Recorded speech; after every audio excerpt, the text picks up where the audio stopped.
ఇక్కడ మీరు కూడా ఆ టీవీ డిబేట్ లో కృష్ణుని తలకి మోడీ తల పెట్టారని చెప్పేసి ఒక మాట అన్నారు. అన్నా. కానీ వీళ్ళు ఇదే నితిన్ నబి ఒక వచ్చినప్పుడు హనుమంతుని యొక్క వేషాధారణలో అక్కడ డాన్స్ చూపిస్తున్నారు. మరి అది కరెక్టే అంటారా? అది ఒక్కటేంటండి, వీళ్ళ జీవితం మొత్తం హిందూ మతాన్ని, హిందూ మత సింబల్స్ ని, ఆలయాన్ని వాడుకోవడంతో వీళ్ళ మొత్తం కార్యక్రమాలని కూడా రామాలయం మోడల్ని వాడుకోవడం, వీళ్ళ మొత్తం కార్యక్రమాలు మొత్తం హిందూ మతం సింబల్స్. నేను ఇక్కడ మన వీక్షకులకు కొన్ని దృశ్యాలు చూపిస్తాను. అది ఈ దాడికి కారణమైనటువంటి దృశ్యాలు. ఇవన్నీ నేను చూపించాను, అంచేత చూపిస్తున్నాను నేను మీకు. అంచేత వీటిలో ఈ దృశ్యం చూడండి.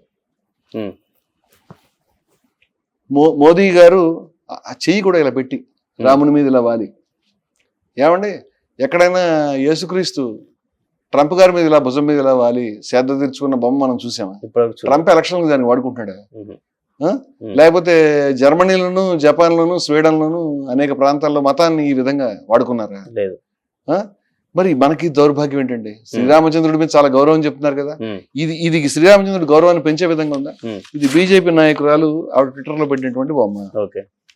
ఈ బొమ్మలో మీకు కనిపిస్తుంది మోదీ గారికి రాముడు దారి చూపిస్తున్నాడు. రాముడు జగత్తుకే దారి చూపిస్తాడు. అక్షరతత్వం కదా, రామచంద్రుడు అంటే అక్షరతత్వం కదా. అక్షర పరబ్రహ్మం అయినటువంటి రాముడికి నువ్వు దారి చూపిస్తున్నాడు. అంత పెద్దవాడు అయ్యావా అంటే రాముడిని తగ్గించానని నేను పెరగాలి అనే తత్వం కదా. రాముడితో సమానంగా నుంచోవాలి, రాముడి కంటే పెద్దగా ఉండాలి, రాముడిని ఉపయోగించుకోవాలి. ఈ బొమ్మలన్నీ పెడుతున్నది ఎవరు? ఈ ఉద్యమం ఈ విధంగా వాడుతున్నది ఎవరు? ఇది ఇప్పుడు ఇవన్నీ చూపించిన తర్వాత అయోధ్యకు సంబంధించి నేను కొన్ని ప్రశ్నలు ఏమనెత్తిన తర్వాత, గుడిని మీరు ఎన్నికల ప్రయోజనాల గురించి ఓపెన్ చేశారు. 40 సంవత్సరాలుగా గుడి పేరు మీద మీరు డబ్బులు దోచుకున్నారు. గుడికి ప్రధానమైనటువంటి పూజారి ఆలయంలో అక్రమాలు జరుగుతున్నాయి, డబ్బులు దోచుకుంటున్నారు అని చెప్పినటువంటి వ్యక్తి హత్యకు గురయ్యాడు 91లో. బాబా లాల్ దాస్ గారు ప్రధాన పూజారి, కోర్టు నియమించింది, 10 సంవత్సరాలు ఉన్నాడు. రాజకీయాలు వద్దని మన భాష చెప్పాడు. రాజకీయాలు వద్దు, సమానత్వం కావాలి. ఆలయం ఆధ్యాత్మికత అదే చెప్పింది, దాన్ని ముస్లింస్ మేము పరిష్కరించుకోగలమని కూడా చెప్పేవాడు. రాజకీయాలు ఎంటర్ కావద్దు. మీరు ఎన్నికల్లో నెగ్గలేక గాంధీ సోషలిజం అనేటువంటి నినాదం ముందుకు వెళ్ళట్లేదు కాబట్టి 2 సీట్లే వచ్చాయి కాబట్టి, 85 ఎన్నికల్లో 2 సీట్లే దక్కాయి కాబట్టి, అప్పుడే గాంధీ సోషలిజంతో ఉన్న దాన్ని పక్కన పెట్టి చలో అధికారం కావాలి కాబట్టి మీరు మీ జెండా మార్చారు. ఇన్ కేసు మీకు ఆ ఎన్నికల్లో 150 సీట్లు వచ్చి ఉంటాయి, ఇదే గాంధీ సోషలిజం మీద మాట్లాడేవారు. దేశ ప్రజల దురదృష్టం, ఆ రోజు మీకు ఆ సీట్లు వచ్చుంటే బాగుండేదని నేను అనుకుంటున్నాను. మీరు మతంలో వేలు పెట్టారు. మతంలో వేలు పెట్టి అద్వానీ గారు బొట్లు పెట్టుకుని అంతకుముందు పెట్టినాడు కదా ఆయన. రథయాత్ర పేరు మీద ఇది టయోటా వాహనాన్ని రథంగా మార్చారు. మనకు మాట్లాడితే కనుక విదేశీ స్వదేశీ లెక్కలు చెప్తారు. పటేల్ విగ్రహానికి కూడా జపాన్, చైనా వాడతారు, కానీ మీ దగ్గరికి వచ్చేసరికి మాత్రం చాలా చెప్తారు. ఇప్పుడు టయోటా వాహనం తయారు చేసి దానికి రామరథం అని పేరు పెట్టి ఆయన రథయాత్ర ఎక్కడెక్కడ తిరిగిందో అన్ని ప్రాంతాల్లో, మీరు ఆ పెన్సిల్ తోటి భారతదేశంలో మ్యాప్ గీసి చూడండి, అన్ని ప్రాంతాల్లో నెత్తురే. రథచక్రాలు వెళ్ళిన చోటంతా నెత్తురు ప్రవహించింది. అన్ని చోట్ల మత కళలు జరిగినాయి. అవసరమా ఇది? అవసరమా? దాని పేరుని పెరిగారు. అవసరమా? నేను కాదండి, వీరు అడిగారు. ఆద్వాని రథయాత్ర ఆపండి, ఈ ఉద్రేకాలు రచ్చగొట్టడం ద్వారా కాదు. అయోధ్య ప్రాంతం మత సామరస్యానికి నిలయం. అయోధ్య అవధ్ సంస్థానంలో, అవధ్ సంస్థానం యొక్క నవాబు గారు వాజిద్ అలీ షా, వారు కృష్ణుడి మీద పాటలు కట్టి డాన్స్ చేసేవారు, నృత్యం చేసేవాడు ఆయన. అంత గొప్ప ప్రభు. అదే విధంగా బేగం హజరత్ మహల్, ఏ విధంగా అయితే మనకి ఝాన్సీ లక్ష్మీబాయి మనకు తెలుసు, ఝాన్సీ లక్ష్మీబాయి లాగే బేగం హజరత్ మహల్ ముస్లింలో ఒక రాణి అయి ఉండి బ్రిటిష్ వాళ్ళ మీద పోరాడి ఆమె కూడా గొప్ప పోరాటం చేసినటువంటి వ్యక్తి. మళ్ళీ అక్కడ కూడా మతం లేదు. ఝాన్సీ లక్ష్మీబాయి పక్కన ఉండి ఆమె చెలికెత్తలు, ఆమె సుబేదారులు ముస్లింస్ ఉన్నారు. ఆ బేగం హజరత్ మహల్ తో పనిచేసినటువంటి సుబేదారులు హిందువులు ఉన్నారు. శివాజీ గారి రాజ్యంలో ఆయన సైన్యంలో 60,000 మంది ముస్లింస్ ఉన్నారు. ఆయన అంగరక్షకులు కూడా ముస్లింస్ ఉన్నారు. అందరూ కలిసే ఉన్నారు. వీళ్ళకి అవన్నీ పట్టవు.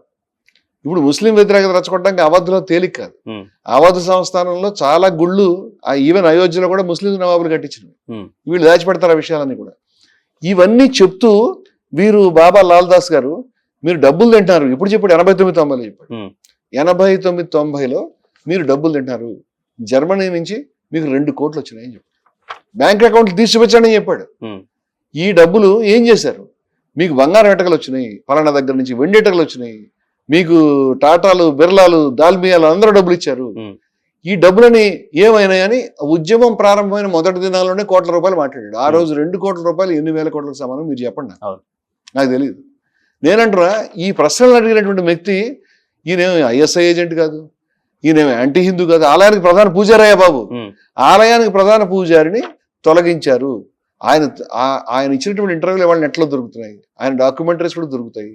ఆ మహానుభావుడు చెప్పాడు ఈ ప్రాంతంలో 50 నుంచి 60 మంది పూజారులను చంపేశారని చెప్పాడు. 50 మంది 60 మంది పూజారులు ఎవరు చంపేశారు? ఇది హిందూ మతానికి ప్రమాదం కదా. ఈ చంపిన వాళ్ళు పాకిస్తాన్ ఉగ్రవాదులు ఐఎస్ఐ వాళ్ళు కాదు, పూజారి. మతానికి అడ్డొస్తున్నారు మా ప్రయోజనానికి అనుకున్నటువంటి వీళ్ళే చంపేస్తున్నారని చెప్పాడు ఆయన. కొన్ని పేర్లు కూడా చెప్పాడు ఆయన. మిగతా పేర్లు అంటే నా దగ్గర లిస్ట్ ఉంది, నేను లిస్ట్ రోజు బట్టి తిరగలేను కదా అని చెప్పాడు.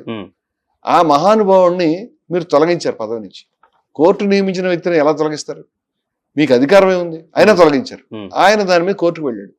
ఆ తర్వాత 91లో తొలగించారు, 92లో బాబ్రీ మసీద్ కూల్చివేశారు. బాబ్రీ మసీద్ కూల్చివేత జరిగిన తర్వాత 2-3 నెలలు ఈయన చంపేశారు. ఈయన పక్క జస్ట్ అయోధ్యలో ఆలయానికి కొంచెం కొన్ని కిలోమీటర్ల దూరంలో ఒక పాకలో ఉంటాడు. నిజమైన సాధువు అండి, ఏమి లేవు ఆయన దగ్గర. తుపాకులతో చంపారు, బుల్లెట్లు పేల్చి చంపారు. అంతకుముందు నాకు రక్షణ కల్పించడం అడిగితే కల్పించలేదు. కేసు రాసినప్పుడు ఎవరో భూమి తగదా అన్నారు. మనకు నిజానిజాలు ఎప్పటికీ తెలియదు. సరే నిజమే అనుకుందాం. నేను అడుగుతున్న విషయం ఏంటంటే మాకు అనుమానం కలగడం ఒకటే కారణం, మీరు ఎందుకు ఆయనకి రక్షణ కల్పించలేదు? నేను జనం చచ్చిపోద్దాను, నేను చచ్చిపోతాను, నేను థ్రెట్స్ ఎదుర్కొంటా అని చెప్పాడు. ప్రధాన పూజారిగా పనిచేసిన వ్యక్తికి మీరు రక్షణ కల్పించలేరా? ఇంక ఉపయోగం ఏంటి? మీరు ఎందుకు నిరాకరించారు? మీకు ఏమీ ప్రమేయం లేకపోతే. మీరు కల్పించి ఉంటే కనుక మీ ప్రమేయం లేదని అనుకునేవాడు. మేము అప్పటికే రక్షణ కల్పించారు, ఎవరో తగాదన్నాడు, పడవాలని చంపారని అనుకున్నాడు. ఆయన డబ్బులు మాట్లాడాడు. ఇవాళ డబ్బుల విషయం బయటకు వచ్చింది. ఇన్నిసార్లు ఎవరు మాట్లాడినా బయటకు రాలేదు. ఎవరైతే రామజన్మభూమి ఉద్యమంలో ప్రధానమైనటువంటి పార్టీ వ్యవస్థ ఉన్నారు, ఈ పేర్లు జనానికి తెలియదు. దురదృష్టం ఏమిటంటే ప్రాపకాండ చేసి ఊరూరుగా తిరిగినటువంటి విహెచ్పి పేరును, ఆర్ఎస్ఎస్ పేరును, సంఘ పరివార పేరు, బీజేపీ పేరు వీళ్ళే చేస్తున్నారేమో అనుకుంటారు. కానీ నిర్మోహి అఖాడా పేరు ఎవరికి తెలియడం. నిర్మోహి అఖాడా అనేటువంటిది ఒక వ్యవస్థ. దాని కొన్ని మధ్యప్రదేశ్లో, ఉత్తరప్రదేశ్లో అనేక ఆలయాలు ఉన్నాయి. ఆ నిర్మోహి అఖాడానే మొట్టమొదటి నుంచి రామజన్మ ఉద్యమంలో ప్రధానంగా ఉంది.